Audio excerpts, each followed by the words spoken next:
Namaste, my beloved friends. Today, I am touching a subject that most people carry silently in their hearts but are afraid to speak aloud. Because society teaches you family is sacred, parents can never harm you, relatives will always protect you. But life, life teaches something far more painful, the emotional truth nobody talks about. Nothing hurts like family enemy. Nothing cuts deeper than humiliation from your own blood. Nothing scars the soul more than betrayal done quietly by those you trusted the most. Strangers hurt you, you recover. Enemies attack you, you become alert. But when betrayal comes from family, it does not just hurt, it shakes your emotional foundation. It distorts your sense of belonging. It creates lifelong insecurity, and millions suffer silently. They don't talk, they don't accuse, they blame themselves. But let me tell you clearly today the pain is real. This is not imagination, this is karmic astrology in action. The second house, betrayal from your own blood. In astrology, the second house represents family lineage, blood relatives, values inherited from family, speech patterns shaped by family, emotional safety through belonging. When Rahu or Ketu enters the second house, the very idea of family becomes distorted. Rahu in the second house, family jealousy, competition over money, status, inheritance, harsh or poisonous speech from relatives, feeling used, judged, or undermined. Family members may feel threatened by your growth. Compete instead of support.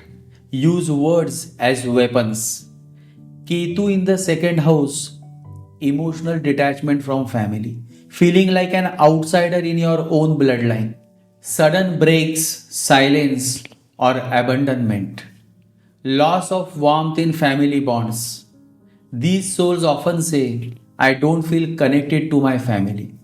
Not because they are cold, but because the karmic bond is already exhausted. After the second house comes the fourth house, emotional wounds from home. The fourth house is not just a house, it is your emotional core, your inner child, your sense of safety, your psychological home. When the Rahu or Ketu sits in the fourth house, the home becomes emotionally unsafe. Rahu in the fourth house, emotional manipulation, jealousy inside the home, constant insecurity, comparison, control, dominance. You may grow up feeling unseen, unsupported, emotionally homeless. Ketu in the fourth house, emotional abandonment, motherly detachment, lack of nurturing, deep inner loneliness. Even if the house is full of people, the heart feels empty. This placement creates adults who are strong outside but fragile inside, always searching for peace. After the second and fourth house, the next house that is connected with family is eighth house. Betrayal from in-laws. The eighth house represents hidden forces, secrets, sudden shocks, in-laws, and spouse family. Power dynamics after marriage. When Rahu or Ketu occupies the eighth house, marriage does not only bring a partner, it brings karmic tests through in-laws. Rahu in the eighth house, manipulation from in-laws, control over marriage, power games, financial or emotional exploitation. And Ketu in the eighth house is emotional isolation after marriage, coldness or detachment from in-laws, feeling unsupported during crisis, sudden shocks related to spouse family, Many people don't realize the real trauma began after marriage, not before. Because the eighth house operates secretly, pain comes silently, damage happens slowly. Now, if you have Saturn and Mars, it leads to structural family conflict. When Saturn influences family houses, love becomes duty, affection becomes conditional, warmth becomes scarce. When Mars influences family houses, ego clashes, anger, competition, verbal and emotional violence. Together, Saturn Mars creates families that appear disciplined, function emotionally like war zones. Children from such homes grow up too fast, learn silence before expression, become resilient but emotionally tired. Sibling rivalry and the third house.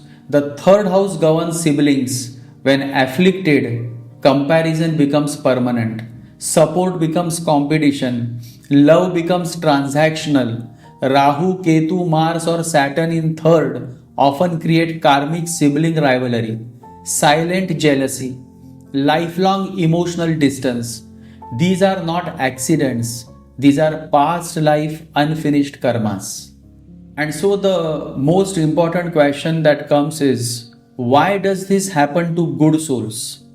And here is the spiritual truth: sensitive, evolved souls are often born into difficult families.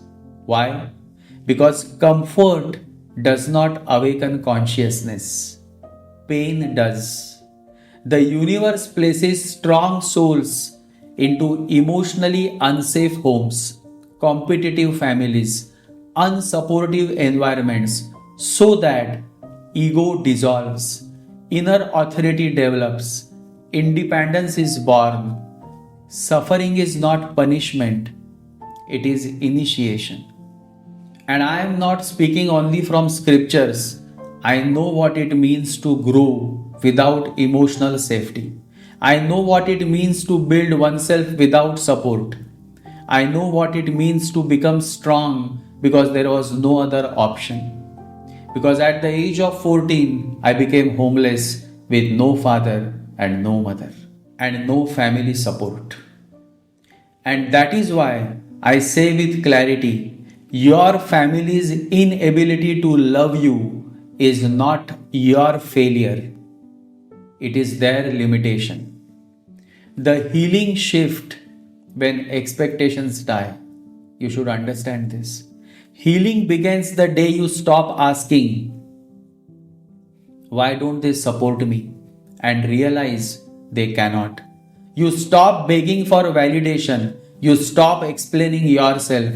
You stop bleeding to be accepted, and something powerful happens. Your energy stabilizes, your destiny accelerates, your soul breathes freely. A disciple once asked Buddha, why do those closest to us hurt us the most? Buddha replied, when a lamp is lit, the shadows nearby react first. Your light unsettles their darkness. That is all. And so, if your family betrayed you, if relatives humiliated you, if in-laws wounded you deeply, do not curse them. Do not carry guilt.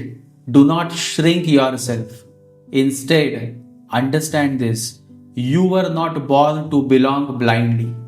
You were born to awaken consciously. You were born to rise beyond blood karma. And so meditate, chant the mantra daily, protect your energy, and remember, sometimes the greatest family betrayal becomes the doorway to your highest spiritual destiny. Jai Sri Ganesha, Jai Guru.